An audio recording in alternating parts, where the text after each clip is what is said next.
It is 3 o'clock. I see a lot more people rolling in, so we'll just give it a few more minutes and then we're going to go ahead and get started. This is a webinar format for Zoom. Typically, classes are held in meeting formats. This is a webinar, so if you have any questions, please drop it in the chat box or the Q&A feature and we will get to you, all right?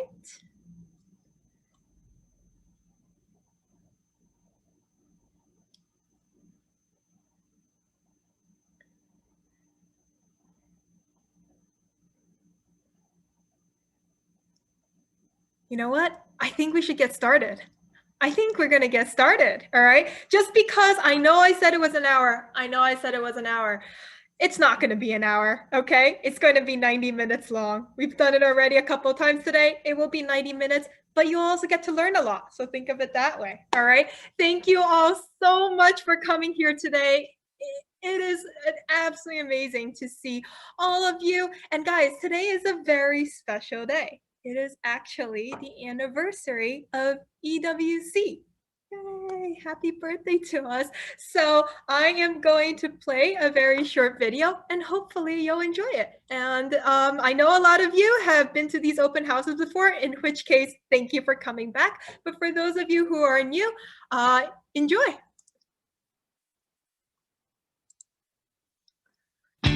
Introducing the new Air Writing Center.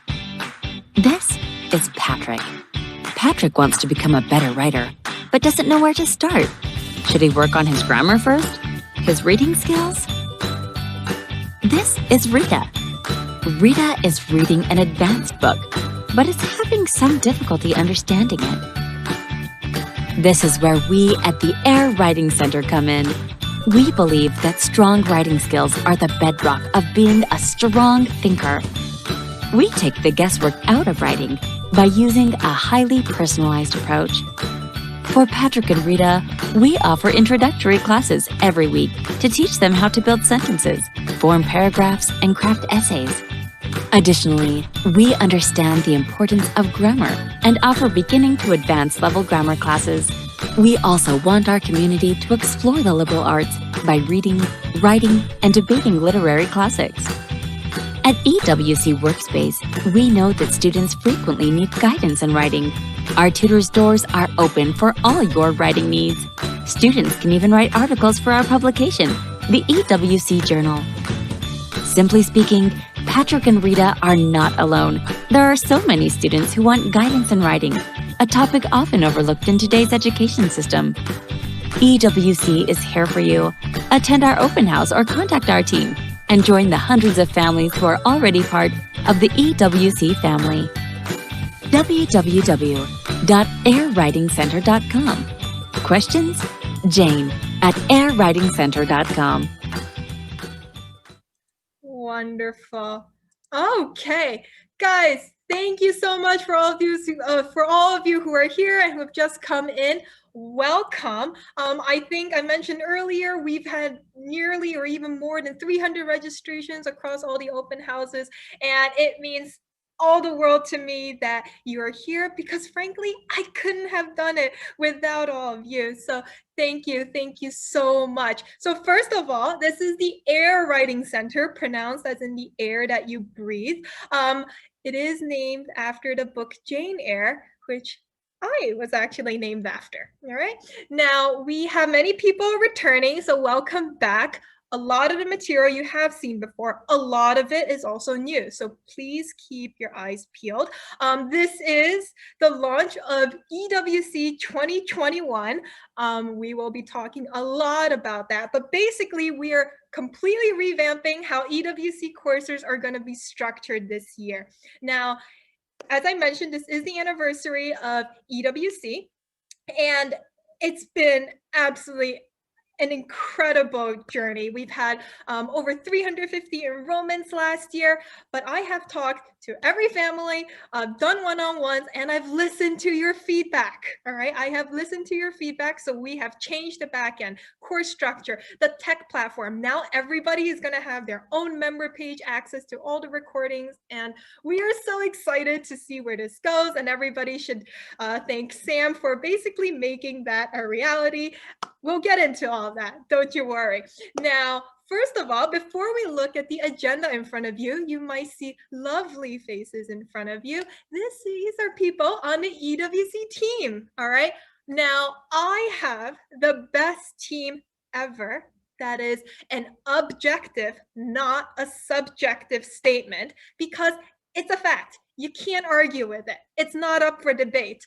Without the team, honestly, I don't know how we would have done it without you. So without further ado, I'm going to introduce my co-founder, Pratik. Pratik, hello. Why don't we start off with you? Tell us a bit about yourself. Hi, Jane. Thank you for the introduction. And hi, everyone. Just briefly, my name is Pratik Kumar. As Jane mentioned, I'm a co-founder of EWC along with Jane. Just as a quick background on myself, I graduated from Harvard, magna cum laude in economics, and as a John Harvard Scholar. And I previously attended Phillips Academy Andover, where I graduated as a President George H.W. Bush Scholar. Thank you again to all of you for coming today. We very much hope that you enjoy today's presentation, as we have a lot of exciting things to cover in our offering. I just wanted to briefly mention that in addition to the core writing programs at EWC, we also offer college consulting for students who are interested in applying to colleges in the United States. We start working with students as early as 8th and 9th grade, and we help provide advice around academics and extracurriculars that students should be doing in order to get into the college of their dreams. Our students have gotten into a number of top schools, including Harvard, Stanford, Yale, and Columbia. If you're interested, you can feel free to email me. I'm putting my email in the chat box right now. So yes, if you have any questions and want to find out more about our consulting program, please feel free to give me an email at my address in the chat box, and we look forward to hearing more from you. Enjoy the rest of today's presentation. Awesome. Thank you so much, Pratik. I know you have a meeting to go to afterwards, so stay on as long as you like. And if anybody wants to reach out about that, please contact Pratik at the email in the chat box, okay? Awesome. Sam, I'm turning to you. Hello. Hi, Jane. And hi, everybody. My name is Sam, and I'm really excited to be here. I am a student of linguistics. I study linguistics at Harvard, which is the science of language, everything from the history of language to how we use it and how we interact with each other to how it is stored in our brains. And so that means that I love writing, I love learning new languages, and I love grammar. So I have been in charge of developing the grammar curricula for the Air Writing Center. And grammar is a topic that many people stereotypically think is boring. But I hope that I can convince you through my videos and through my curricula that it's actually pretty interesting. And more than that, it's very important for being a good writer. So I'm really excited to share that. I also studied computer science, and so I've also helped with this website. Awesome. Thank you, Sam. All right, so many of you here, before I get to Jenny, many of you here have probably had Sam as a grammar instructor in the last year because he developed the about 40 hours level, 40 hours of grammar and taught all of them. And Sam, I think this might be your last open house. This actually might be your last open house. That is incredibly sad. I have been getting so many emails from parents saying how sad they are that you won't be teaching this year because he's off doing very cool things in the Czech Republic, actually. But I promise that no one will be sadder than me because he also really just like created all of EWC 2021. So you will be very sorely missed, but we're very excited to keep having you on as a partner in EWC. Okay. Also, he's really modest, so I'll just probably keep embarrassing you throughout the presentation. So, all right. Jenny, tell us about yourself in 2 languages. Well, hello, everyone. I'll start off in English first. My name is Jennifer, and I study economics and government at Harvard. I am passionate about learning Chinese and earned my language citation in Chinese at Harvard after studying at Beijing Language and Culture University. In the past, I've worked as a Chinese translator for the World Trade Center, and I've also worked as a business and strategy intern at a Chinese financial technology company. At EWC, I am excited to be a business analyst. I'll also be updating the EWC Facebook every day to provide free writing tips. If anyone would like to ask any questions throughout the presentation in English or Chinese, please feel free to do so. I will be responding in the Q&A box, and I'm so excited to be a part of the EWC family and have the opportunity to meet all of you today. And with that, I'll go ahead and transition into Chinese. Let's do it. 大家好，我是 Jennifer， 中文名字是李欣安，我是哈佛在校的一名学生，主修经济，辅修政治。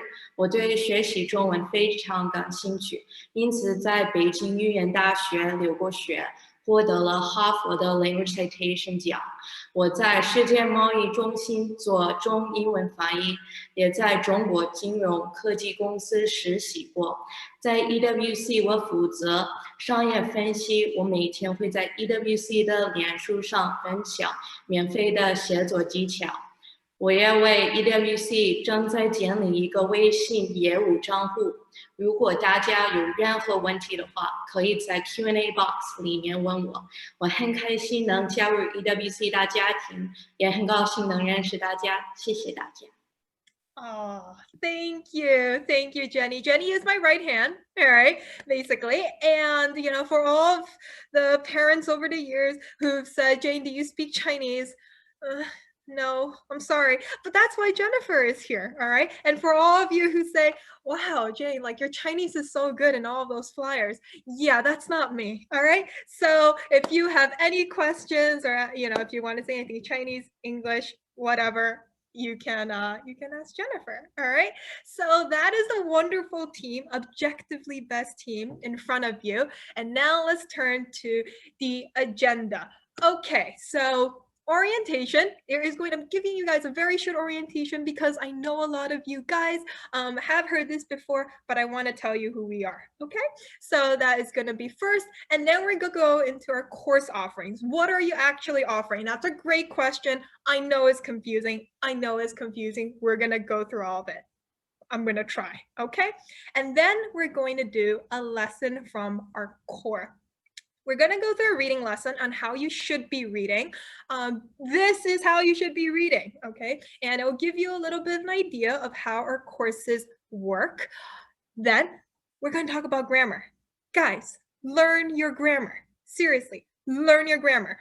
You can literally have the best idea in the world. If you can't convey it in a grammatically sound way, it's not going to sound good and no one's going to take you seriously, okay? So learn your grammar. Sam is going to walk us through like 4 grammar lessons, so pay attention, all right?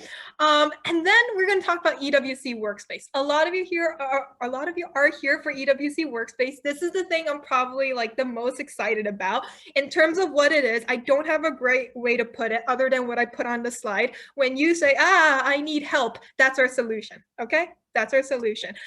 There is a reason I call this the writing center, not the writing school.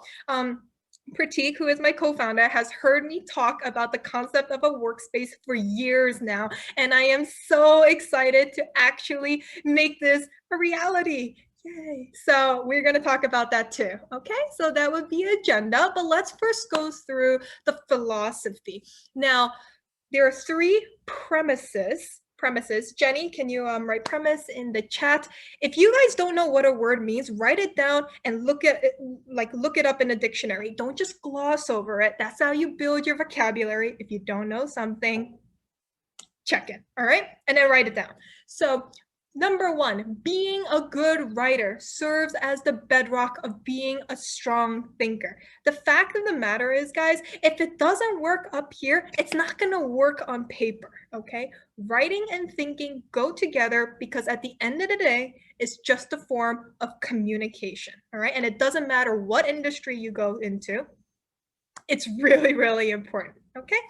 Now, number 2 is that good writing should start at the beginning. Now, as a little bit of a background about myself, actually. So I was a history concentrator at Harvard with a secondary in economics.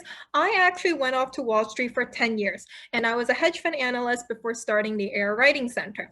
Now, during that entire time, I was volunteering with students, helping them on their writing, specifically the college essay, because let's be real, that is the only time when all the parents and all the students realize, ooh, I need a good essay. And the thing is, it's really bad, all right? A lot of the essays I read are really not that great. And it's, you can't be a horrible writer for your entire life. And then when you're a rising senior, you just realize all of a sudden that you need a good essay. That's like not how it works. So that's why we start at the beginning. Our youngest student is actually like 9 or even 8 in our grammar class, in our beginning grammar class. So they're starting really early. I can tell you right now, we have offerings from grade 4 through grade 12. The bulk of it is going to be in middle school for our classes, and EWC Workspace was really developed with high schoolers in mind. So that is how you should be thinking about our classes. And don't worry, we will go through all of it. And number 3, this is something I'm really passionate about. Writing needs to be scalable in order to be accessible to families, all right? This is not a replacement for one-on-one tutoring, all right? You're gonna have very small classes. You're gonna have maybe 3 kids. I think in some of Sam's grammar classes, there were 2 or 3 kids, even on the hum side. But there are classes with 15 students, mainly because EWC, I have always said in the past, there will be no class that's bigger than 15 and greater than 15. And that's true. But sometimes that's still too big. And that's one of the things at EWC 2021, we're taking our most popular classes and we're capping it at around 5, okay? So we're super excited about that because writing is not math. You can't take 20, 30 kids, put them in a room with a really good teacher in the front. That's not how writing works. We need to have small classes and communicate with each other. It's very personal. You know, it's not multiple choice. We have to read it and provide you detailed feedback. So that is the third premise of EWC, okay? Now, this is the EWC universe, and yes, it's kind of complicated. We have the intro core, we have the hum series, we have grammar modules, and we have EWC Workspace. Now, a lot of you have asked the following question, which is, my child is in grade X, what should they take? Hopefully this will give you a general guideline over, well, that question. So let's start talking about the intro core. The intro core is exactly what it sounds like, all right? This is your basics. This is the base level of a liberal arts knowledge that you need to know to be an informed citizen of society. That's how I thought about it, all right? Most of our students actually start with intro because they're just so fundamental to a student's education, both as writers and honestly as thinkers. So most of our students start in intro 100/150. I will go over this a little bit later, but basically intro 100 is like grades 4 through 6. Intro 150 is grades 6 through 8, all right? And then they progress into intro 200/250. Now, one thing I want to note, these are accelerated classes. So if you're in intro 100 in the 5th grade, you're reading 8th to 9th grade material. If you're a 7th grader in intro 150, you're reading 11th to 12th grade material. Do not accelerate beyond our suggestion, because that means you'll be that 4th grader reading 12th grade material, okay? So follow our guidelines. We got you. We know this is an accelerated class, okay? And then a lot of times after 200, the students move on to the hum series. A lot of parents have actually asked, well, is after 200, 300, after 300, 400? And we thought about it. And we said, you know what? We are going to actually take what we learn on the writing side and we're going to apply it, because frankly, that's how you get better at writing. You just practice and practice and practice in the context of a subject, whether it's a book or whether it's a historical period. I am a history major, so I tend to use historical periods. But in the case of hum, we'll be digging into writing in the context of classic literature. Now, this is actually something I feel very strongly about. I have seen the reading lists today of students in the 7th to 8th grade. I will tell you right now, this is before I went into the private school system. The 7th to 8th grade reading list was my reading list in the public school system in the 5th grade. Okay. The fact of the matter is the standard of book difficulty, reading difficulty, has actually declined significantly over the last couple of decades. And yes, I know I just aged myself. Okay. It has gone down tremendously. But our hum series, we go back to the classics. Okay. So we're going to be talking about The Giver in the next couple of months. We're also going to touch on Macbeth. We'll get into all of that, all right? But that is the hum series that is actually going to be on a subscription basis rather than a term basis, because we want you to keep reading and keep practicing, okay? Then we have grammar. Learn your grammar, guys. Learn your grammar. This is the science of writing and of languages. We're going to talk about the live classes. We're going to be talking about the self-paced package. That is such a tongue twister. Every time I say it, I like slow down a little bit. Self-paced package. Yes. All right. And then Sam is going to walk us through a really awesome grammar class. It's actually going to be 4 grammar classes, but you guys should pay attention. Okay. So we're going to talk about that. And there is EWC Workspace. EWC Workspace I think I've already raved about it earlier. I absolutely love it. I am so excited about this. And yeah, that is the EWC universe. Now, every course is fairly complicated. It is. I am going to go through it, but there is a combination of live classes, of recorded lectures, of hybrid structures. This is something we're really excited about, and that is one of the changes of EWC 2021. That is why we completely revamped our tech platform.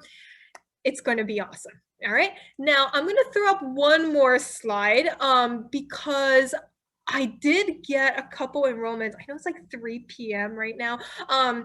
It's like 4 a.m. in Asia, but I did get a couple of enrollments from Asia. So I'm just going to put this slide up here for those of you who are awake. In Asia, first of all, you're amazing. Second of all, the subscription offerings are going to be open to Asia because a lot of these are recordings with a live classroom, okay? In terms of the live offerings, whether it's the Workspace or Intro 100/150, they are coming. They really are coming. I have been asked so many times. They're coming, I promise, in a time zone friendly manner, okay? So that is the slide for those of you who are not in America, okay? But let's talk about the core. Let's talk about how to read. We'll get to that. We really will. I will walk you through it. But first of all, I want you to meet some other amazing members of the EWC intro team. All right. These are just a few of the tutors that we have. I'll also introduce you to Logan a little bit later. But why don't you start by meeting Sonia? Hi, I'm Sonia. At Harvard, I study history and literature with a secondary in global health and health policy. I've been teaching at Harvard's Writing Center during the school year and over the summer for a little more than 2 years now. And I will be a writing tutor for Intro 150 and Intro 100. Looking forward to seeing you on Zoom. All right, let's say hi to Anna. Hi y'all, my name is Anna. At Harvard, I'm a joint concentrator in comparative literature and art. In the past, I've tutored students in French speaking and writing, as well as sewing and knitting. I also currently serve as a design mentor for my college magazine, The Harvard Advocate. I love personal and creative writing, especially for kids. And in fact, I just finished a collaboration on a picture book for 5th graders in Taiwan. At EWC, I will be a writing tutor for Intros 100, 200, 250, and the EWC Workspace. I can't wait to meet you all. Awesome. And last but not least, Hannah. Hello all, my name is Hannah and I'm a student at Harvard concentrating in history with a secondary in government. I previously taught a journalism writing seminar to high school students in China and I'm currently working as a journalist for the Harvard Crimson. I will be teaching as a Intro 100 and 150 instructor for EWC, and I'm really excited to meet you guys. See you in class. All right, So that is the amazing team. One note I actually want to make about Anna. We are in the process. We will be publishing our students' work. That is something I've also been really passionate about. I want to publish their work, and she's going to illustrate it and sort of walk us through the entire book publishing process. So I'm so excited to have her on board as well. All right.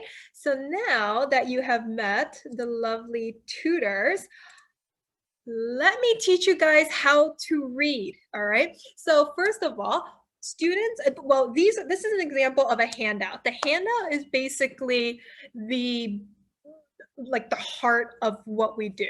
Now, we give students handouts with blanks, frankly, that they have to fill out. Why do we do that? Well, if we just ask students to take notes on our lectures, you guys don't take notes, okay? And then when we give you our full notes, then you just don't pay attention. And that is why we do it halfway, okay? So think of these as guided notes, all right? Starting with how to read. That is the first lesson of Intro 100/150. Now, I'm actually going to stop sharing this presentation for a moment and actually take you to the handout. So let's start here. Give me a thumbs up to see if my handout is on the screen. Awesome, thank you. We're going to do an introduction to annotations, okay? I'm here to tell you that if you didn't annotate the text, then you might as well have not read it. It's really, really that important, okay? So let's take a quote below from Edgar Allan Poe. Who is Edgar Allan Poe? Drop it in the chat. If you don't know, Google him. He's very, very important. Great author, great poet. We actually read some Edgar Allan Poe in Intro 200/250. So great. Let us hear what he has to say. Marking a book is literally an experience of your differences or agreements with the author. It is the highest respect you can pay him. That is absolutely, absolutely true. Why is it important to annotate text?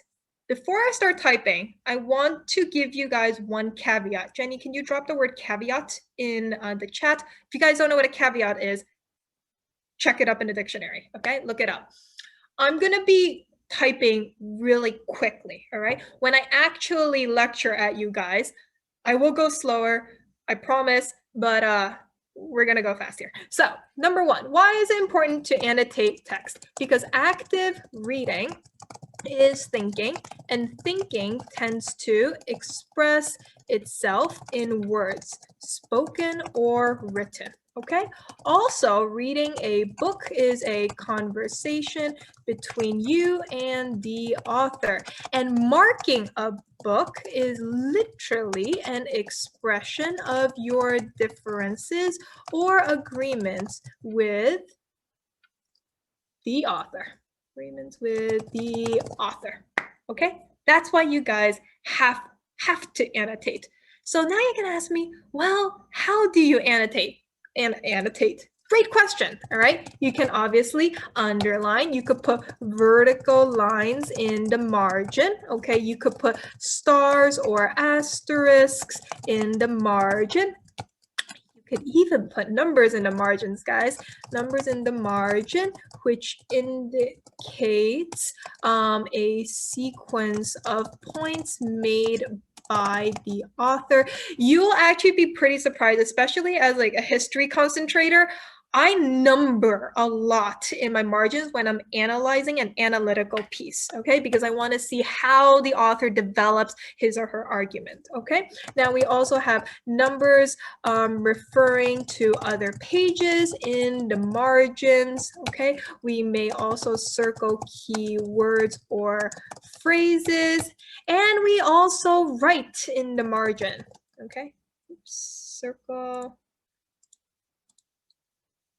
in the margins, okay? Guys, you can also write in the margins, and I highly suggest that. You can ask questions. You can reduce complicated discussion. That's really important, especially in advanced writing. And you can also outline arguments. Again, this is also for analytical essays. I outline all my arguments, and I would number expository essays as well. Okay, really important.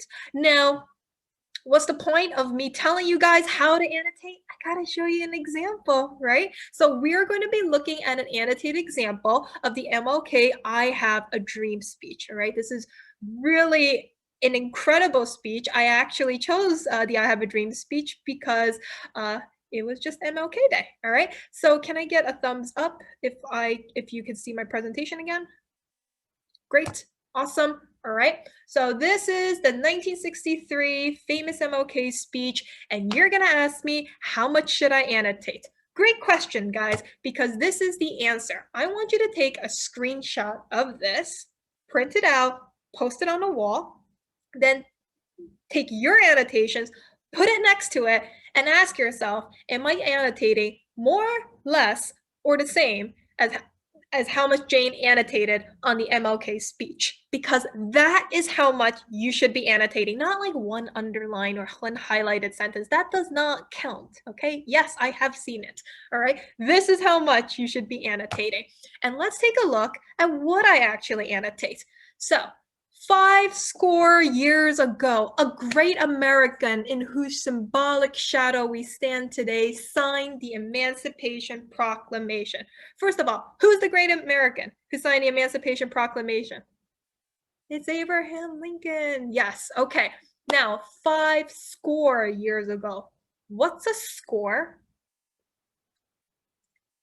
It is 20 years.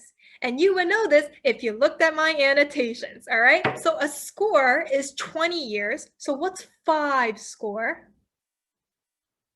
It's 100 years, right? So why doesn't MLK say 100 years ago, a century ago? He says 5 score.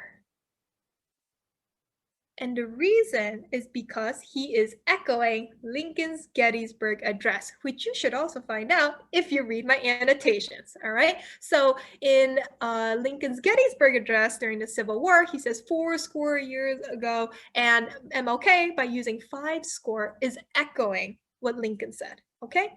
Symbolic, shadow, we stand today. You can hear the alliteration, right? We signed, all right? All the S's. And now let's go further down in that paragraph, seared in the flames of withering injustice. Like, look how vivid that is. And I wrote vivid next to it. Seared. He doesn't just say burning, right? He says seared. Jenny, can you drop that in? S-E-A-R. Okay, that is a very good word as well. All right, and let's look at the following paragraph. 100 years later, 100 years later, 100 years later. I put parentheses around them, and I noted the use of rhetoric, right? It's very repetitive. 100 years later, 100 years later, and living on a lonely island of poverty. I'm in the middle of the 3rd paragraph now. Lonely island of poverty in the midst of a vast ocean of material prosperity. So think about it. Got a lonely island, a vast ocean, poverty, prosperity. What figure of speech is that? It is juxtaposition.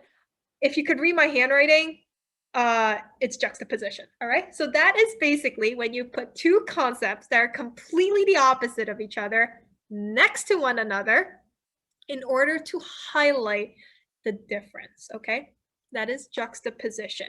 Now, that is how I read the I Have a Dream speech. When you annotate it, you're going to engage with it differently. So your annotations will look very different, okay? But now, I think you guys understand how to annotate, but I'm still gonna make you listen to this history lesson now because I'm a history concentrator and this is like what I enjoy, all right? So I have a dream today that one day this nation will rise up and live out the true meaning of its creed. We hold these truths to be self-evident that all men are created equal. I have a dream that my 4 little children will one day live in a nation where they will not be judged by the color of their skin, but by the content of their character. I have a dream today. That is really powerful, right? And let me ask you guys a question. what's MLK's job? Like how he makes money kind of a job, and that's not quite being a civil rights activist. He was a preacher, right? He was a preacher and he was a reverend, and you can actually hear it. You can hear the preacher gospel-like influence. You can see that in my annotations on the left. I have a dream, I have a dream. It's very like sing-songy in a way. And so I noted that. And actually, you'll see that I put a dotted line in the middle of the screen, and I wrote improv underneath. That's because the most famous part of the I Have a Dream speech was actually improvised on the spot. He is literally chanting with the crowd, all right? These are not prepared remarks. He's going back and forth with the crowd. Everyone's getting very riled up. It was all sort of done on the spot, which is pretty amazing, okay? And you could also see me interacting with the text. You know, you can see where I put a big asterisk and I said, is that dream, the dream of the little children where they will not be judged by the color of their skin, is that dream achieved? All right. This is a very salient question right now. Jenny, can you drop salient in there? All right. Thank you. This is a very salient question, especially with everything that's happened in 2020. This is a question that you can ask. You can ask MLK in your annotations, all right? And that shows you engaging with the text, all right? So guys, that is how you should be reading. And that is the type of sort of teaching that we do, honestly, at EWC. And you're gonna ask me, what is the difference between Intro 100 and 150? Intro 100 is grades 4 through 6 approximately. Intro 150 is approximately grades 6 through 8. The material is the same. Both of you are learning how to read. The difference is the reading material, okay? I think I mentioned earlier, Intro 100 will read grade level like 8 through 9. 150 is going to read around 11/12th grade, okay? So it is more advanced in terms of reading, but the content is actually fairly similar because, as you can see, our annotations are different. The way we think is going to be different, okay? And if you don't know where to go, take our diagnostic test. Jenny, can you drop the link in? It's airwritingcenter.com/placement, okay? There are going to be 3 parts. A, B, and C. Sam has developed parts A and B for the grammar side. That's going to tell you what level of grammar you should take, all right? But part C is going to tell you whether you should be doing Intro 100 or 150, all right? That is going to be the test there. So if you have any questions, check it out. You have to scroll all the way to the bottom and you can see a little quiz icon that asks, that answers the question, what EWC class should I take? All right, so you can definitely do that. Now, I'm going to take you through a quick roadmap of Intro 100, 150, because you're going to ask, what else are you going to teach beside, how to read? Well, that is going to be the first part, but then we're also going to do a little bit of grammar. This is like intro grammar. This is not Sam teaching grammar. This is like applied grammar. How do you write a sentence? How do you build on it? So that is going to be the second part. We'll be only doing 2 lessons on that. I'm going to teach you how to structure a paragraph, okay? An actual analytical paragraph. And then we're going to do 2 in-class assignments, the personal narrative and the biography. Why am I doing it in class? I'm doing it in class because most of writing that you do, especially in middle school and 100% in high school, they're timed assignments. It's writing under pressure. So you might as well start with it now in terms of learning how to pace yourself, all right? This is really, really important. I actually had a student, really fantastic student in the 7th grade, writing a biography about Abraham Lincoln. And I think it was an hour or so. And towards the end, clearly, it was a very well-written biography, but towards the end, the last 2 sentences were, the Civil War ended, and then Lincoln was assassinated.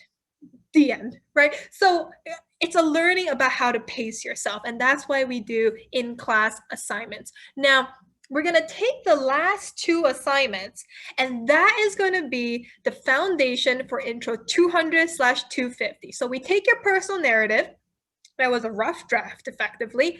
And we're going to flesh it out. We're going to revisit the personal essay. We're going to learn about storytelling. How do you show, don't tell? We're going to do workshops. We're going to look at good personal narratives, bad personal narratives, and ask yourself, well, what's the, why is one good and why is one bad? Okay.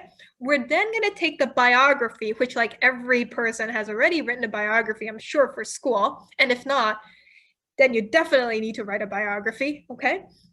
And we're gonna make a research paper out of it. So we're not gonna go in chronological order. Can you type that word, Jenny, in the chat? So this is gonna be a research paper where you're gonna have to write an introduction. You're gonna have to come up with a thesis that's actually arguable, okay? You're going to have to outline it. We're gonna workshop it. We're gonna find secondary sources, primary sources. That is the second part of intro 200/250. Now, its concept is still the same. There's still going to be handouts that we'll be giving you.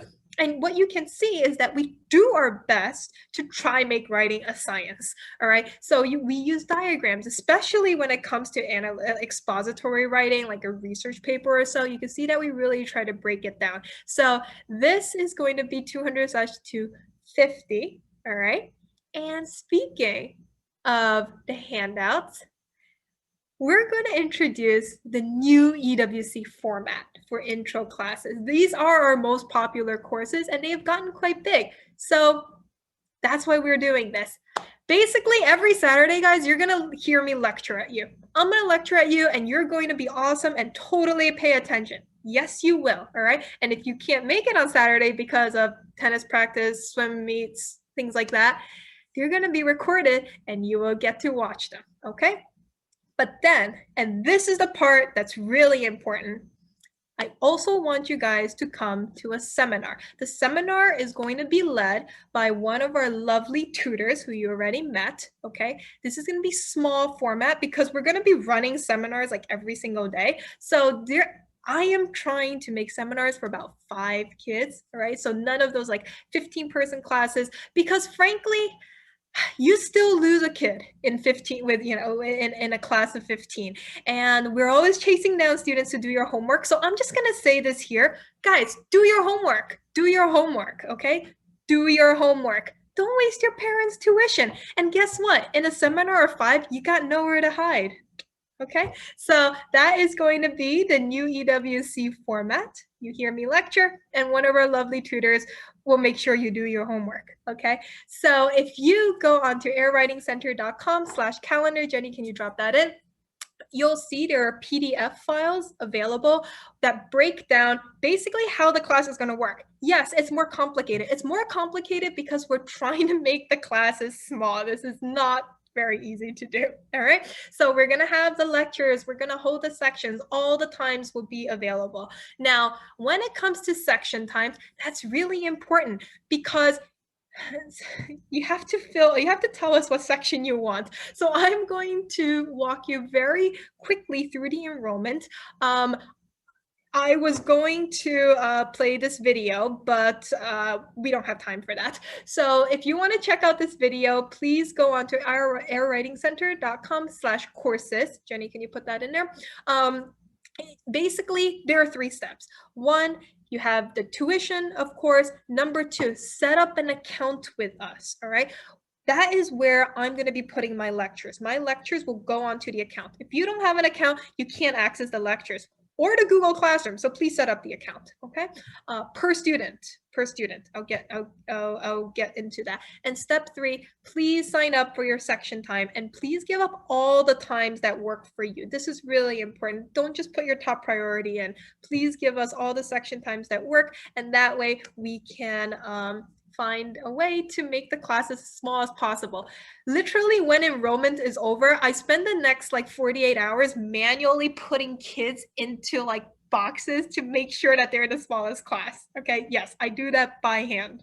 Yes, I do. That is how much I care about you guys. So those are the 3 steps, okay? Make sure you do all of them, please. So that is the intro series. Let us move on now to the hum series, okay? Hum. That is where you read, write, speak and repeat, and you keep and keep and keep on doing that, all right? That is basically hum. Now, the hum series is actually going to be led by Logan. I will give you a quick introduction of Logan, but I think it's actually better if you hear him teach you what an allegory is for 60 seconds, all right? So let's hear what he's got to say. About some other deeper meaning to that story, that's an allegory.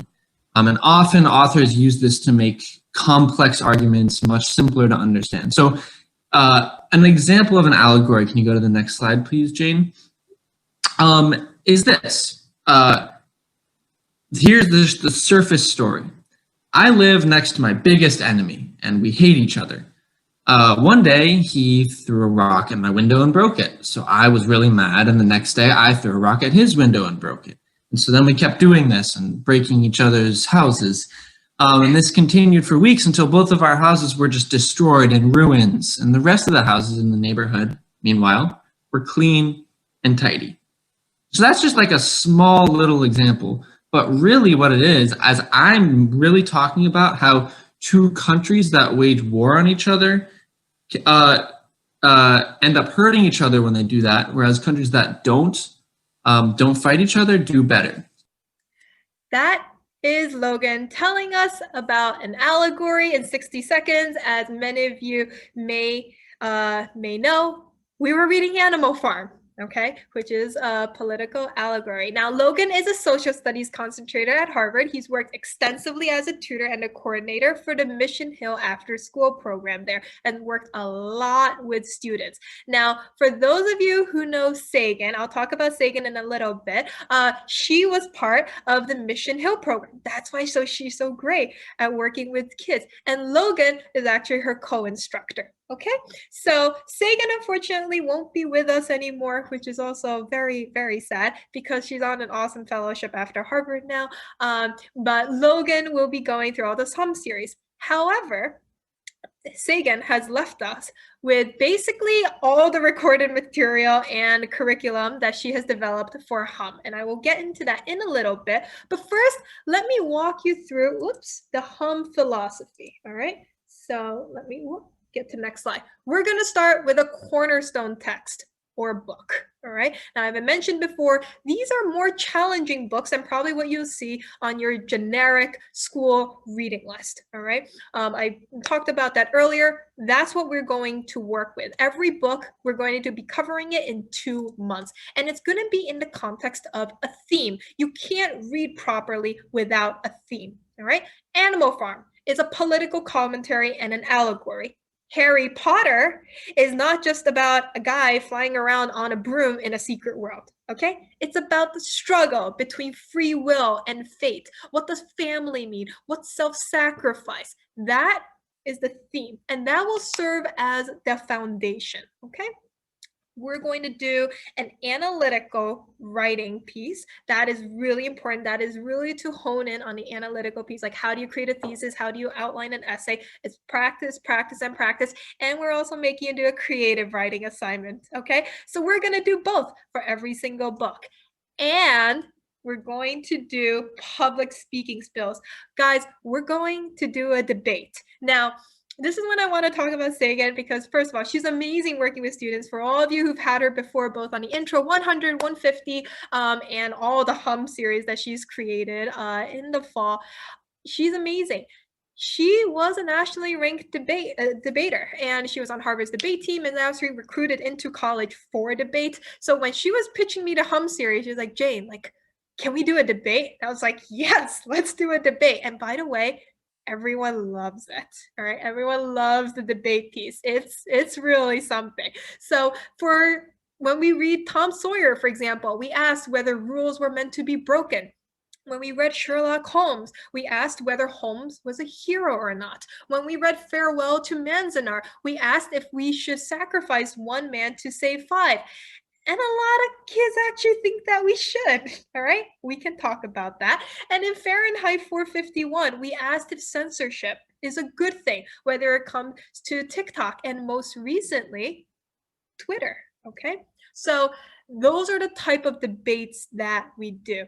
Now, there are 2 tracks. Track A and track B. Track A, you think of it as like the intro 100 crew. So on the younger side, we're going to be reading The Giver. Sagan has basically left us with all the recordings. How Hum is going to work is that you watch our presentations, you watch Sagan talk about the books, and then you come into class and discuss it with us, okay? So let's hear just a little bit about, well, The Giver and the idea of the perfect society.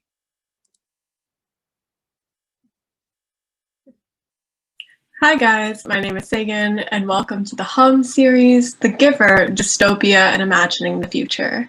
So this is lecture 1A, the first lecture of the entire series, and today we're going to kick it off with the question, what makes for the perfect society?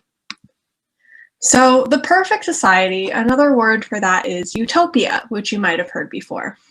And utopia, usually what defines utopia to a lot of people is it's an imaginary society that exhibits values like equality, peace, safety, stability, or in other words, just think of what would make the perfect place for you to live.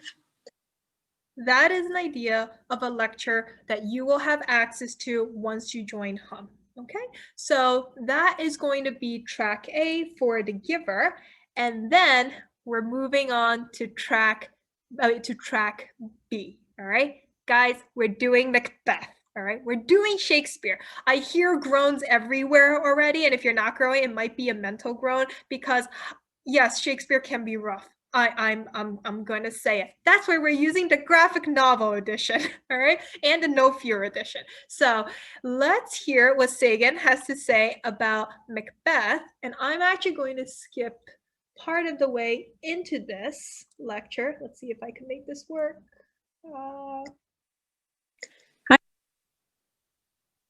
Okay, let's.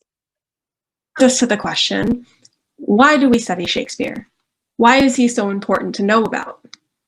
Well, Shakespeare is not only the most read playwright in the Western Hemisphere, but he has also had a huge impact on the English language and English literature. Our language and books are riddled with quotes and sayings that were originally written by him. If you've ever heard or used the saying, "All that glitters is not gold," or "break the ice," or "eaten me out of house and home," or "what's done is done," that means that you've used or heard a saying originally written by Shakespeare. Shakespeare hasn't only just invented a bunch of different sayings we use today, but he's also invented a lot of now common words. In fact, 1,700 words. If you've ever used or heard the word watchdog, admirable, dwindle, hostile, belongings, majestic, or even skim milk, then you've used or heard a word written by Shakespeare. In fact, Shakespeare's invented so many words today that we don't even think about as odd. So this is going to be another example of a lecture that Sagan is giving, this time from Macbeth on track B. You're gonna have to read Shakespeare. You can tell that I'm not the world's biggest Shakespeare fan, but that's why Sagan is teaching it. Logan is discussing it with you guys because Shakespeare is really important, guys. You all have to read it. So we might as well have some fun with it, all right?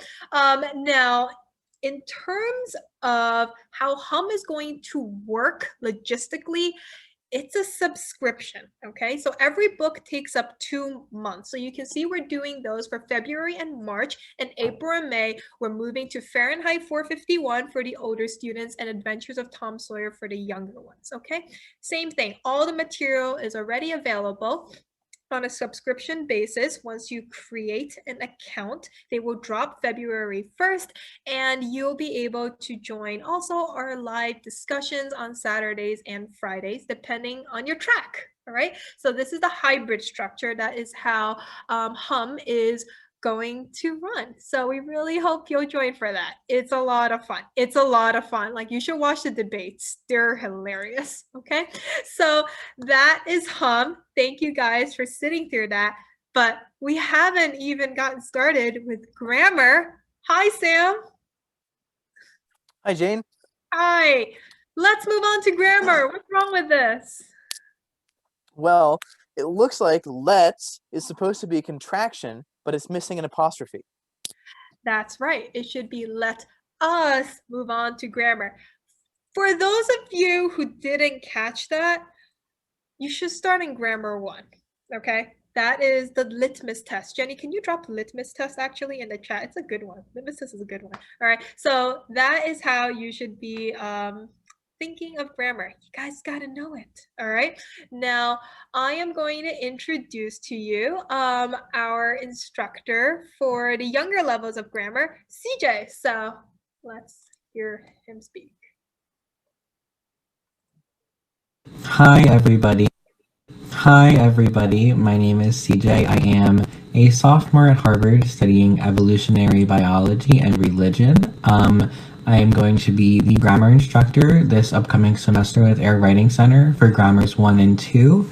In the past, I have helped teach English to newly arrived immigrants, and I have worked to teach a 6-day mindfulness seminar actually this past summer to high school students, in addition to a number of other private tutoring opportunities, etc. So I am very excited to get started with Air Writing Center, and I am looking forward to seeing all of you in class and getting to know you.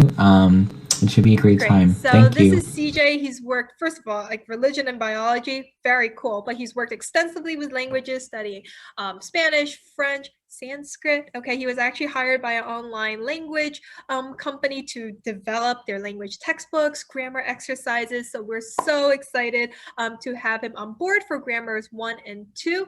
Now I am going to introduce Carmen to you, who is doing grammars 3 and 4. Okay, so.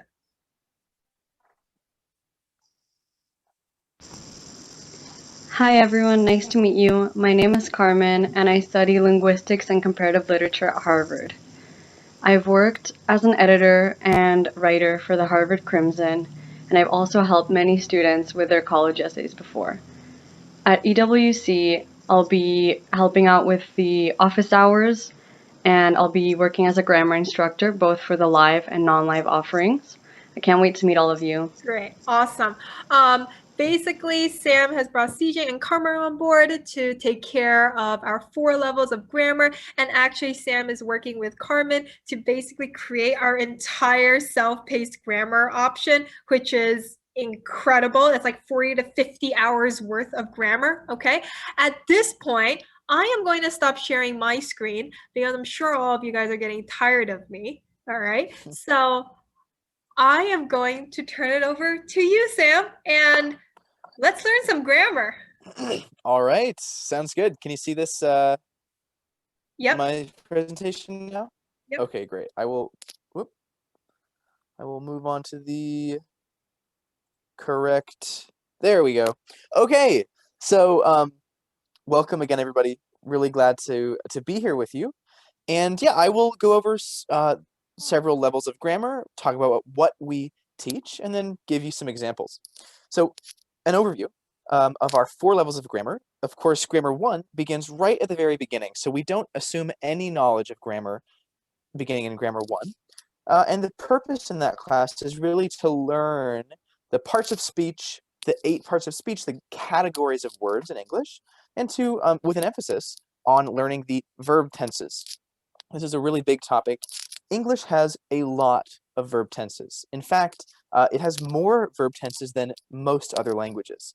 And so they can be kind of confusing both on how to form them and how to or why to use them. So we spend a lot of time on that. And in general, building a basic vocabulary that will be a foundation, a cornerstone for your grammar going forward.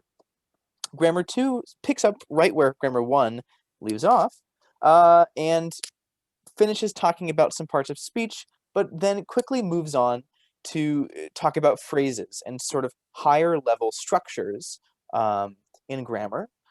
Phrases are really important.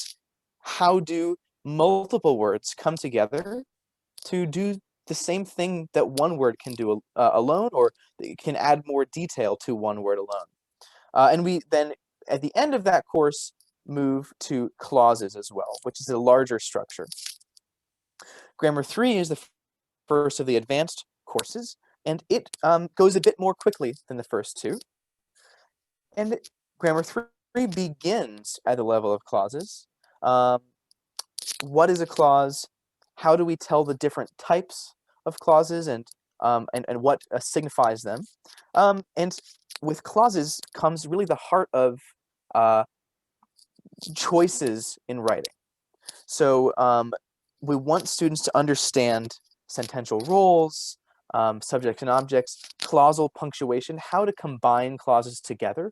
And we quickly find that there are many ways to do this. And so the question begins to be, what do I want to do as a writer? I can choose many different ways to combine clauses, to structure clauses.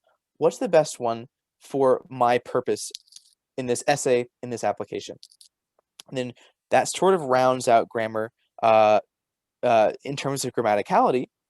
In Grammar 4, we finish up sort of grammatical understanding and move on a little bit to style for the purpose of clarity in writing. So in Grammar 4, we want our writing not only to be grammatical, but also to be the best it can be using grammatical knowledge. So choosing among 3, 4, 5 different ways to say something that are all fine, but one is going to be best style. So we talk about themes like avoiding common mistakes with style, avoiding ambiguity and redundancy, and making other choices. So really finishing off the grammatical knowledge and moving on to style.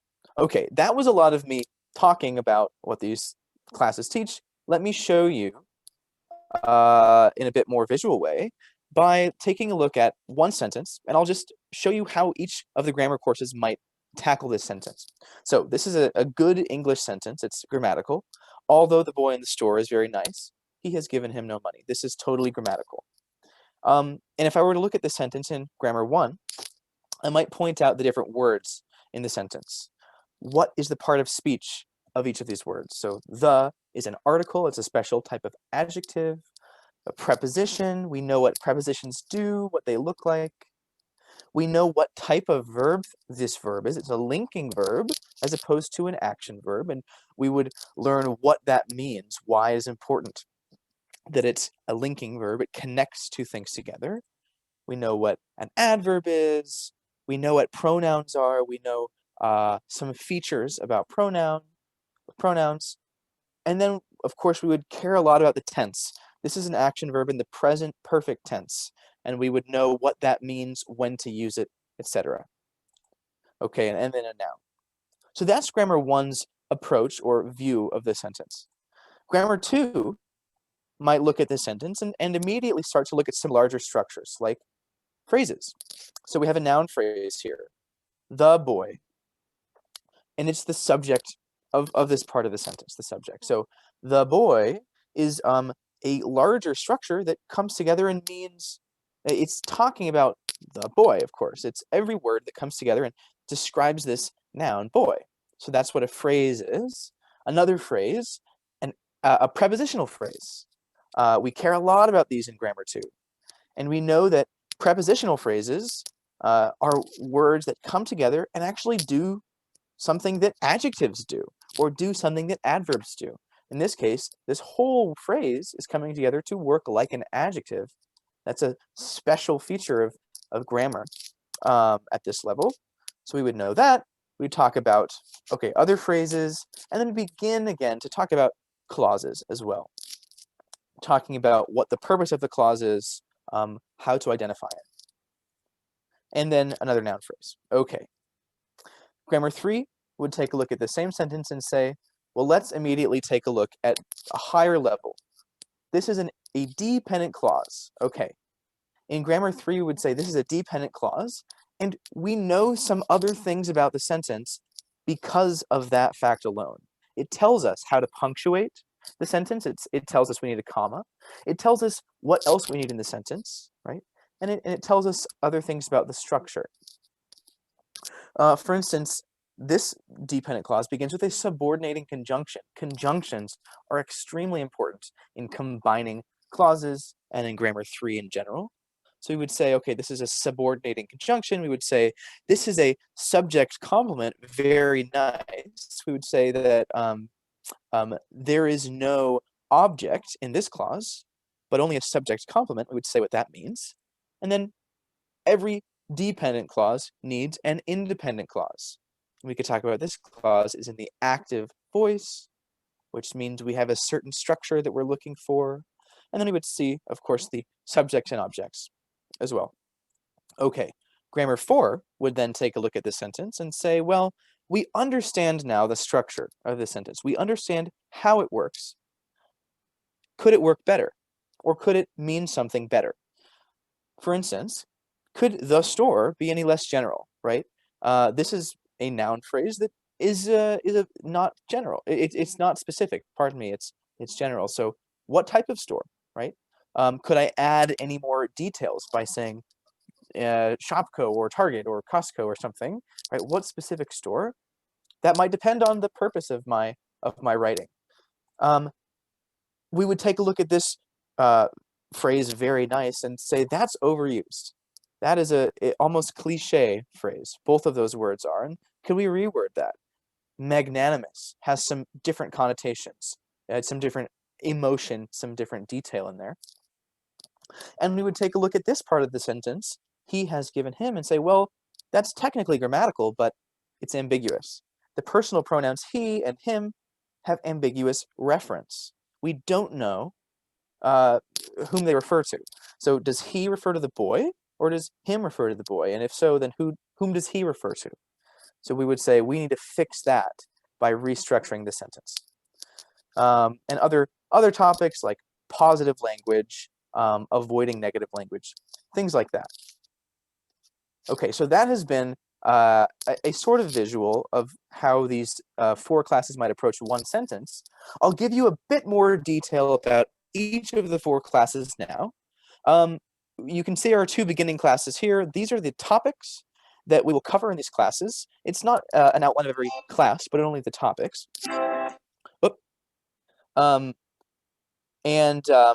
Okay, so you can see that in Grammar 1, we care a lot about the parts of speech, and in particular, the tenses. Okay, tenses, this is what I'm going to share with you now. So a class that we do in Grammar 1 will talk about what is the meaning of some of the particular tenses in English. One that's particularly difficult is the perfect tense. This is a tense that some languages don't have, but English does. So when do we use the past perfect tense? Well, if I'm telling a story in the present tense, now, right, it's saying I am doing this, I am doing that, and I want to talk about some event that happened earlier in time, then I can simply use the simple past tense. That's easy. What happens then if I'm telling a story that already happened in the past, and I want to say that something happened earlier in the past? That's where the past perfect can come in. So the text in orange here is in the past tense, simple past tense. Dad got back and found the door locked. The door was locked because, okay, so that's all the narration of the story in the past tense, simple past tense. Then we bring in our earlier event. Tom had run to the store to get some ice cream. Had run signals the perfect tense, the past perfect. And now it's very clear to us the order, the sequencing of the events in time. And so it allows us to be as clear as possible in English about when things happen. So that's a Grammar 1 topic. Grammar 2 then talks about these several topics, and a really important one, as I mentioned, is phrases. So this is actually a pretty fascinating feature of phrases in English that, and in fact in any language that I'll share in Grammar 2. They can embed, they can go inside of each other. So, for instance, we have the big wooden boat, which is a noun phrase. It's a noun phrase because it's centered around this noun boat, and every other word in the phrase has the purpose of modifying boat, right? It's big, it's wooden, it's the boat. So that's a noun phrase, abbreviated NP. And we'll learn in Grammar 2 that we can create new phrases by adding words to noun phrases. We can add a preposition to a noun phrase, or we can add a noun phrase to a preposition and make a prepositional phrase. Now this whole thing of the big wooden boat can function in a different way. And then we can keep doing the same thing over and over into perpetuity. So the top of the big wooden boat is now another noun phrase talking about the top of something, right? That contains these two previous ones, and so on the top, and so on, right? So now we've come up with this silly noun phrase, the pig on the top of the big wooden boat, which has 1, 2, 3, 4 other phrases inside of it, each of which contributes its own particular meaning to the sentence, right? And of course, we can make it a sentence by adding our predicate. And now we see how all of the parts of this sentence really fall very nicely together. So that's phrases, a big topic in Grammar 2 and going forward. Grammars 3 and 4 move on to the advanced topics. So these are the topics again. Grammar 3 cares, again, a lot about combining sentences, making choices about how we structure paragraphs and combine sentences. So along with that comes advanced conjunctions. Conjunctions are a confusing part of speech, not least because there are actually 3 different types of conjunctions. So these are all conjunctions. You might be able to pick out, oh yeah, I know that one, or I knew that was a conjunction. So these are all conjunctions, but there are in fact 3 different types that we need to care about: coordinating, subordinating, and conjunctive adverbs. Now, a natural question at this point is, well, why should I care that there are 3 different types of conjunctions? Isn't a conjunction just a conjunction? Particularly when we have so many conjunctions that mean similar things. They have similar meanings, right? So, because, and therefore all mean, there's an action and a consequence. There's a cause and effect, but why should we care that they are technically different types of conjunctions? Well, Grammar 3 teaches that there are important pattern differences in how we use these conjunctions that will teach us why we need to know that they're different. So we can use them in a similar situation. So I was hungry, so I decided to make a sandwich, or because I was hungry, right? Or I was hungry, therefore I decided to make a sandwich. And you can already see that these 3 conjunctions are in different places in the sentence. They use different punctuation, right? So there's something different here that should catch your attention. I'll show you a bit more in depth why you should care by first talking about the coordinating conjunction. So this is sort of the basic conjunction. All of the fanboys conjunctions, these 7 coordinating conjunctions, are sort of the most basic cut and dry conjunctions that you can use. And they're rigid in the ways we can use them. So that has to look like this. If I then try to use a different conjunction to mean the same thing, because I was hungry, I decided to make a sandwich. Well, because is a subordinating conjunction, which means that we now have a dependent clause here. And that's special because we can change the order of the clauses in the sentence. Because we are using this conjunction, we have more flexibility in how we write the sentence. We can put one or the other clause first. That's unique to subordinating conjunctions. And then conjunctive adverbs, immediately we see that we need different punctuation in order to make the sentence grammatical and make the placement grammatical. But conjunctive adverbs can occur more freely in different places within a clause. So I can say, I decided, comma, therefore, comma, to make a sandwich, right? This might allow you to be a bit more poetic or creative with your writing using a conjunctive adverb. So these all come down to how I want my sentence to work within the greater context of my writing. And it allows you a lot of really exciting freedom in your writing as well. That's why you should care about conjunctions. Okay, Grammar 4, again, teaches about style, when it's not only grammaticality that we care about, but also the effect of your writing. We use the Elements of Style by Strunk and White, which is an absolutely phenomenal resource that we recommend you look at anyway. It's a wonderful book, and style is really important. In particular, one interesting moment of style is avoiding redundancy and wordiness. These are two errors that people make when they make their sentences too long for one reason or another. A longer sentence is not always better. So, I saw a really big giant on the hill is a grammatical sentence, sure, but is there something wrong with it?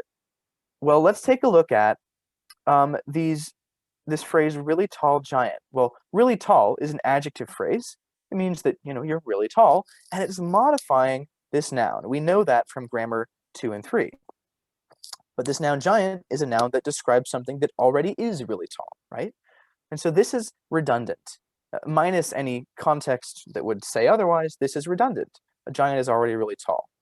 And so grammar 4 would teach us to fix this by either removing the redundant phrase, just say, I saw a giant, or changing things up in a different way, right? I saw an enormous person on the hill.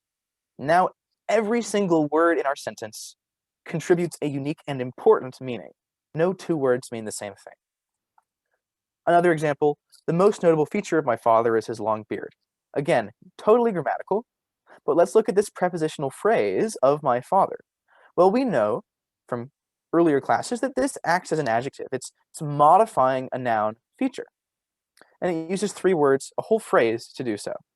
We also have a linking verb followed by a subject complement. And the question I would pose in grammar 4 is there a better way or a more succinct way to say the same thing? And there, in fact, is. We don't need to use a whole phrase as an adjective if we have a possessive noun instead. So my father's most notable feature is his long beard. We've cut out 2 words and made our sentence less wordy. We can also make use of this linking verb to flip around the elements of this clause to change the emphasis. Do we care more about pointing out that it's a feature or that it's a beard? And then finally, today I learned something, which is that the Earth is round. Okay, this has errors galore. First of all, we have this relative clause beginning with the pronoun which. Which is a pronoun that, like any pronoun, needs an antecedent. It needs to replace something or refer to something. This antecedent is vacuous. It's a total filler word that doesn't mean anything other than that something is going to replace this word. So that is a problem already. And take a look. We have another clause even inside this relative clause. So we have 3 clauses in this sentence, and it seems over complex. And in fact, it is. We can say instead, today I learned that the Earth is round. It means the same thing, but cuts out a bunch of unnecessary structural complexity. We can also make use, instead of some of our advanced punctuation that we learned in Grammar 4, by using maybe a colon. Today I learned something. The Earth is round, right? Choices that you can make that are equally valid and potentially effective depending on the purpose of your writing. So that is the type of thing that we care about and learn in Grammar 4. And with that, I think that that's the end of my section here, Jane. Awesome. Sam, thank you so much. Guys, you are such troopers for listening to that entire lesson. That was a lot of grammar in a short amount of time. So thank you so much. Yay, round of applause. Awesome. All right. I am going to be going back to my screen. Where is my mouse here? Okay, let me see. Awesome. Give me a thumbs up if you can see the screen. Great. Thank you. Thank you so much. Think about it. It's the last time. You'll probably have to give that class live, Sam. All right. It's a moment. All right, we're going to do grammar in 2 formats. We have our live classes. Sadly, Sam will not be with us for that. We've got 2 awesome folks, CJ and Carmen, who you already met.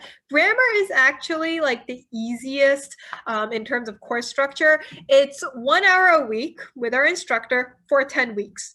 Really straightforward. Okay, so those are going to be the live classes, and then we also have the self-paced. This is basically Carmen and Sam having recorded 40 to 50 hours worth of grammar what sets us apart is the fact that we still have the live Google Classroom. So our grammar tutors are actually going in and providing individual feedback and grading all of your assignments, just as we would in an actual live class, all right? So what does that mean? They're not multiple choice. You can't guess your way to the right answer. Well, you'll have to rewrite sentences. You'll have to underline all the errors in a particular sentence. A machine is not grading it.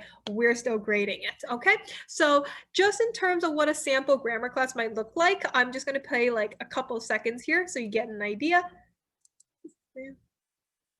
Blank or take some notes, you can always pause this video. All right, let's get started. So in class 1, we're talking about nouns. All right, so that kind of gives you an idea. If you want to watch the full sample grammar class, Jenny is actually going to drop the YouTube link, our YouTube link, into the chat feature. We only just started using YouTube. I'm not the world's best when it comes to social media. I am a dinosaur, but if you can like it, that would be really awesome. But as with all our classes, everything starts with the handout, all right? The handout. And so it's no different in grammar. And so as you can tell, in the first class, we have nouns, all right? So everything is in guided note form. But on top of that, if you sign up for any grammar class, whether it's live or self-paced, you will have access to our mini series library. Now we will be building out the library and rolling out these short format videos. These are like couple-minute long videos sort of over time, okay? But basically, we still have a lot of grammar topics we want to talk about and never really had a platform to do it. It's not in our 40-hour curriculum, but you know, we know that it would be really helpful for you guys.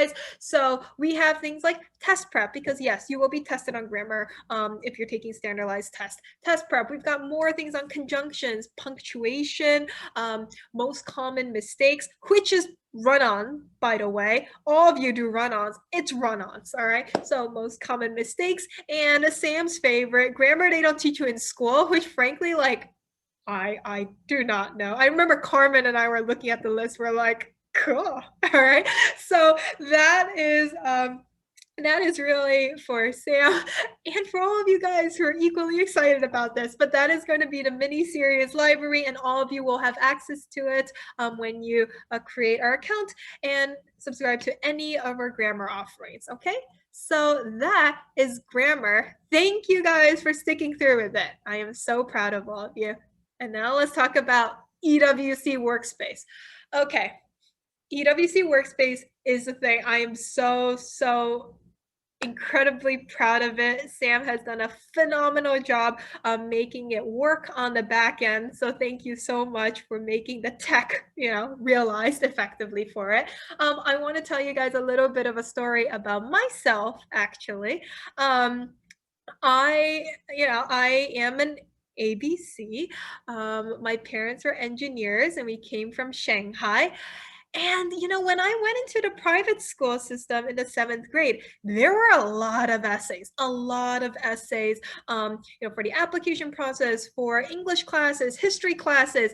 And I couldn't do what my friends did, which was, hey, mom, hey, dad, can you look at my introduction? Can you read it for one final sort of proofread to make sure I didn't make any grammar mistakes? Because, well, like, that wasn't really an option for me. And also I'm an only child, so I couldn't ask my siblings either. And there was really nobody I can go to for writing help. Basically, again, I need help, like who is going to answer that? All right.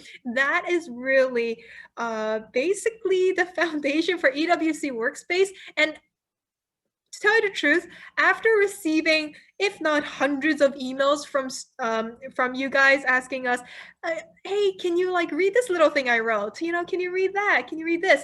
I think a lot of you are in the same boat, all right? I really do. And that is why we're rolling out EWC Workspace. So guys, do me a favor and watch this video, all right? And if you've watched it already, then rewatch it and thank you, all right?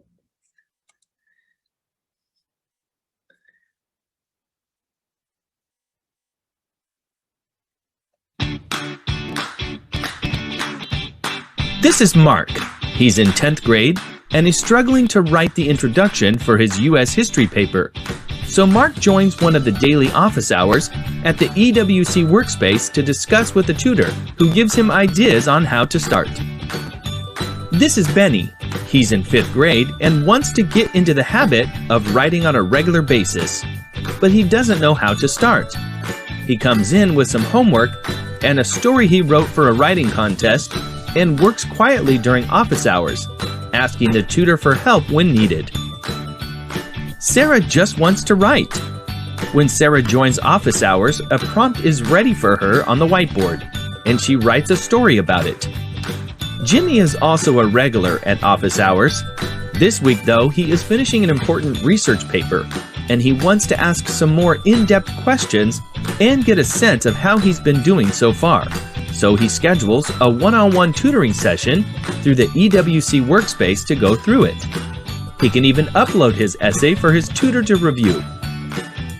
With a subscription to EWC Workspace, everyone also has access to the EWC community, where they can contribute ideas, get writing tips from classmates, and share their writing wins.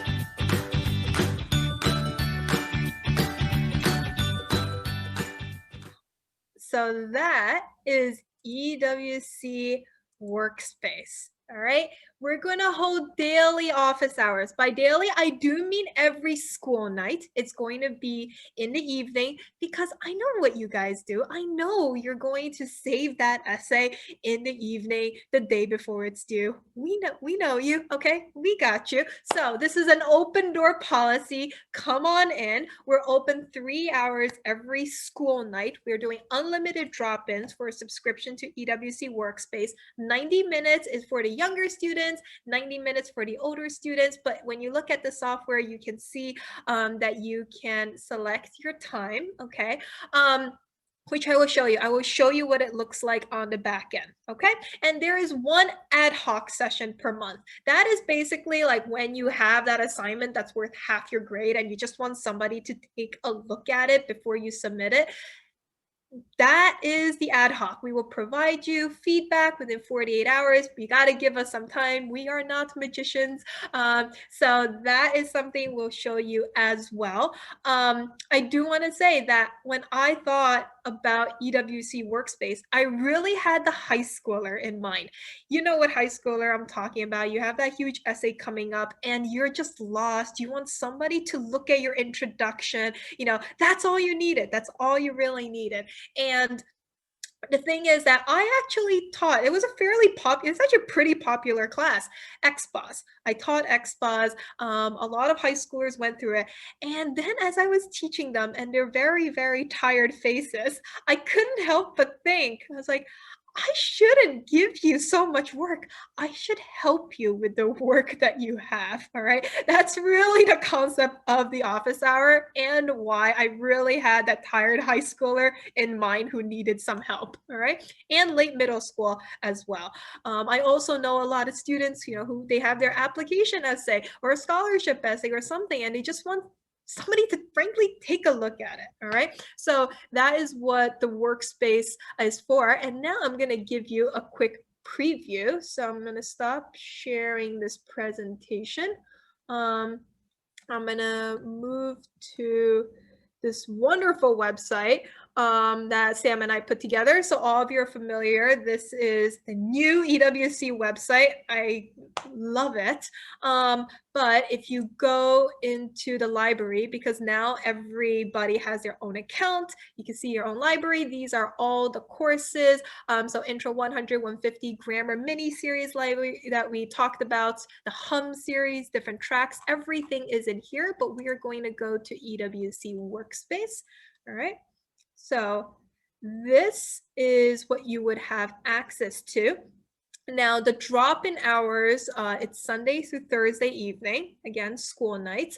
The times are over here. These are suggested age groups, so we have a general idea of what to expect. The Zoom link is here. We are using the same Zoom room.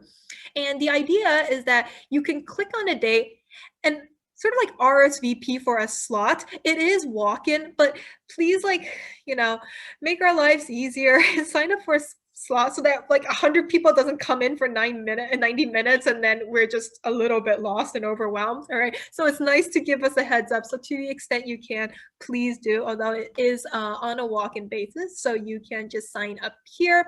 And then this is the ad hoc, that once a month sort of review that I was talking about. So you can request writing help here. So once I click on this button, it will take you to a Google form. Let's just see if this goes through.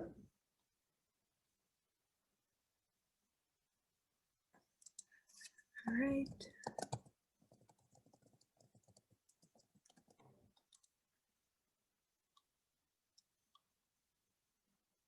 All right, so you will have this form to fill out.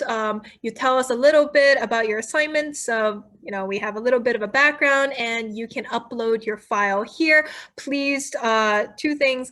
One, do not use it for, you know, like tests that we're not supposed to, you know, have. You're not supposed to have any external assistance with. That would be really bad. Please don't do it.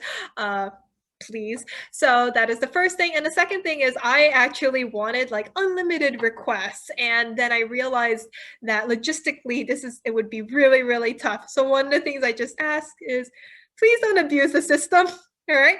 Right now we're limited to once a month. It does not roll over. But this is our way of, yeah, providing as much help as we can. Once you submit this account, we will notify our entire writing tutor staff and they'll come back with feedback. Okay, so that is how EWC Workspace works.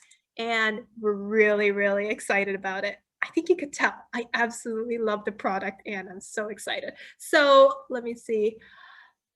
Well, what's the next slide? Well, guys, you should enroll. Please enroll. All right, you have 1 week. Enrollment is going to be due next week, January 30th by 5 p.m. It would be an absolute pleasure to have all of you in class. Let me actually right now talk about pricing for a bit, okay? For as complicated as the classes are, the pricing is very simple. All the live classes are $425 per term. $425 for the entire trimester, okay? Anything that's a subscription is $99 per month. What does that mean? That means the intro classes and all the live grammar classes are $425. If you refer a friend, you get a $25 gift card. You are automatically enrolled into our Refer a Friend program. You will get an email about it when you get enrollment. If you send that link to your friends and they use it, you'll get $25 gift card. Most of our families do it, so they end up paying $400 for their classes, okay? That is on that side. It's $99 per month for anything that's a subscription. What does that mean? The Hum series is a subscription, $99 per month, EWC Workspace, and self-paced grammar, right? Those are $99. Hum series, you'll be required to pay for 2 months because it is over 8 classes. So that's like $198, but basically it's $99 per month. All right. So those are the only two price structures. And yeah, it can get complicated. So I've kind of laid this out for you a bit. Enroll by January 30th. Please do that because I manually put kids into classes and it's a lot of work, but I do that because I want you guys to have the smallest classes possible, okay? February 1st, all the subscriptions start. Your Hum lecture, all your videos will drop. Your self-paced grammar videos will drop. EWC Workspace starts on Feb 1st, okay? And then we have the live classes that start February 5th through the 7th. So that's Friday, Saturday, and Sunday. The Hum series is on Friday evening, depending on your track, okay? That will be the first live class to go with Logan. Saturday is my day. That's my lecture day. I'm going to be lecturing at you all day, okay? So that is going to be on February 6th, and the live grammar classes starts on Sundays, okay? So that is basically the timeline, okay? And I want to note two things Last two things, I promise. You guys are such troopers for staying through all of this. Last two things. Number one, when you set up your account, it's one account per student, all right? Not the parent, per student, just in case each student has different products, all right? Because otherwise you won't be able to access the different Google Classrooms and the different videos, all right? So one account per student. And the second thing, I know it sounds ridiculous, but like, I'm gonna do it anyway. Guys, can you use your real name when you sign up for Google Classroom? Please, it's really hard for us to keep track, and there are some students who would just use other students' names, and it's really hard for us tutors, okay? So please use your real full name when you're signing up for your Google Classroom. Those are the last two things. Otherwise, yay, big round of applause to you guys. Thank you so much. Jenny, can you drop my Calendly? If you have any sensitive questions, please, you can set up a one-on-one time with me. I actually added some additional times today, just now. So set up a Calendly with me. You can chat. You can tell me how your kid is doing on a placement test. You could throw up a writing sample so I can, you know, the main question I get is what class to take. But if you have any questions, you can also email. The courses link is there for enrollment. And Jenny, can you also drop in the Facebook as well? We will have daily writing tips there. But otherwise, let me just check the Q&A to see if there are any other questions. So, all right, teacher-student ratio for the live lecture. We will not have an answer to that without the enrollment figures, but a lecture is a webinar. Hold on, let me just actually stop sharing my screen so you can see me. Hello, okay? It's a webinar, so it's kind of like this. It lets us control the pace of the class, but the seminar is really where you do all of your work and go over the lecture material, and that is around 5, okay? So I hope I answer that. Sibling discounts. So I also get this asked this question a lot. It's like a refer a friend discount, what I was describing, because we just have so many siblings. So the idea is that you can sign up one of your siblings, receive that referral code, and you can apply it to your other child effectively. That is the sibling discount. So I hope answered that. For EWC Workspace, it is not one subscription per family. It is one per subscription per child, just because it's not quite, first of all, it's not an adult product yet. I'm working on it, guys, okay? But it's not an adult product, and you know, it just wouldn't be fair in taking time away from other students who also have paid for EWC Workspace. So that is why. And you're welcome. So those are the questions in the Q&A feature. Oh, all right, so live lectures and live classes are separate. Yes, exactly. So it's lecture where you just listen to me like throw information at you, kind of like what I did today, honestly. And then the seminar is on top of that, all right? The seminars are 1 hour long, and then you also have the lecture on top of that. I actually go through all the students' work. So if you look in the calendar, there are also parent-teacher conferences in there as well. You'll receive more information about that and enrollment, but I basically like talk to every single person. So that is, that's how the intro classes are going to work. Workspace.